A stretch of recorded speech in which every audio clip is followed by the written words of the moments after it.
अस्सलाम वालेकुम रहमतुल्लाह। क्या शादी के लिए इस्तिखारा करना ज़रूरी होता है? ये अक्सर सवाल किया जाता है कि शादी जो बच्चे बच्ची की हम करते हैं तो उसके लिए इस्तिखारा करना ज़रूरी होता है। इस्तिखारे के तरीके के हवाला से तो हम बारहा बार डिस्कस कर चुके हैं कि इस्तिखारा खुद करना चाहिए, उसका तरीका क्या है, वो हमारे दूसरे चैनल्स पर भी मौजूद है वीडियोस तफसीली कि इस्तिखारा करना कैसे करना है और उसका फ़ैसला कैसे करना है। लेकिन शादी के लिए क्या इस्तिखारा करना ज़रूरी है? चूँकि अमूमन हम सुनते आ रहे हैं कि शादी का तो जो भी लिखा है वही होना है और सारी चीज़ें। देखिए, बसा औकात ना हम कोई काम करके अल्लाह के ज़ुम्मे वो डाल देते हैं, यानी अल्लाह के सुपुर्द कर देते हैं। बाज़ काम होते हैं जो हम अपने फैसले से करते हैं और उसका फिर अगर वो फायदेमंद होता है तो ठीक है, नहीं तो नुकसान होता है तो उसके जिम्मेदार हम होते हैं।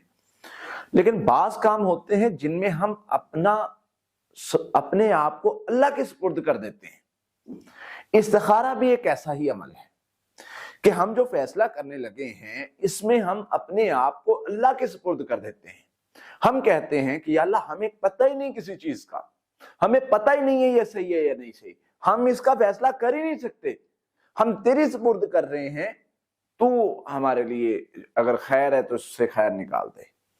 तो यकीन जाने जब बंदा इस तरीके से करता है तो अल्लाह की जात उसके लिए वही करती है जो उसके लिए खैर हो, क्योंकि इस्तिखारे का माना ये है अल्लाह अन्ना हादल अमरा, अल्लाह ये काम जो है, शादी है, बच्ची की शादी है, बच्चे की शादी है, अपनी शादी, जो भी, अल्लाह मैं ये फलां बिन फलां से करने लगा हूं या हम फलां बिन फलां से करने लगे हैं, तेरे यहां हमारे लिए ये चीज बेहतर है, हमारे दीनी लिहाज से, माली लिहाज से, माशी लिहाज से, हर लिहाज से ये अगर हमारे लिए बेहतर है तो तू हमें आसान कर दे इसको।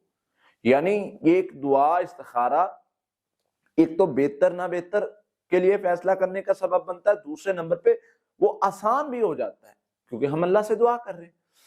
अल्लाह तू जानता है, हम नहीं जानते। इस्तिखारे की जो दुआ है उसका मैं मफहूम बता रहा हूं कि अल्लाह तू जानता है, हम जानते ही कुछ नहीं है, हम तेरे ऊपर सुपुर्द कर रहे हैं सारा कुछ। अगर ये हमारे लिए दीन दुनिया माल मुआश के लिए नहीं बेहतर, इस काम को हमसे मोड़ ले और हमें इस काम से मोड़ ले, फिर खुद ब खुद अल्लाह ताला उसमें रुकावट पैदा करते हैं, आप चाह के भी नहीं कर पाते। तो ये इस तरह का काम होता है।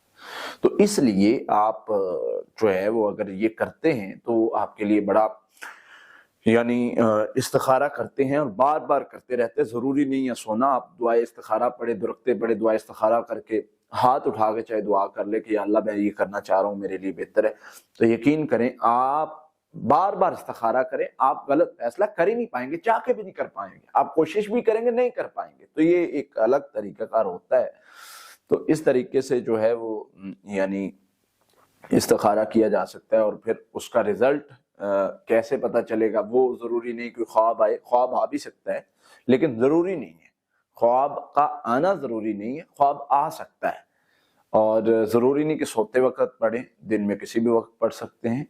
और फिर उसके बाद अल्लाह ताला खुद असबाब पैदा करेंगे, यानी आपने इस्तिखारा करने के बाद उस काम की तरफ चल पड़ना है, अल्लाह ने असबाब पैदा करना या नहीं करना, जो भी मामला है तो वो ये इस तरीके से करेंगे तो इंशाअल्लाह अल्लाह ताला अगर वो आपके लिए बेहतर है तो ही आप कर पाएंगे, अगर बेहतर नहीं है तो अल्लाह ताला उससे मोड़ लेंगे।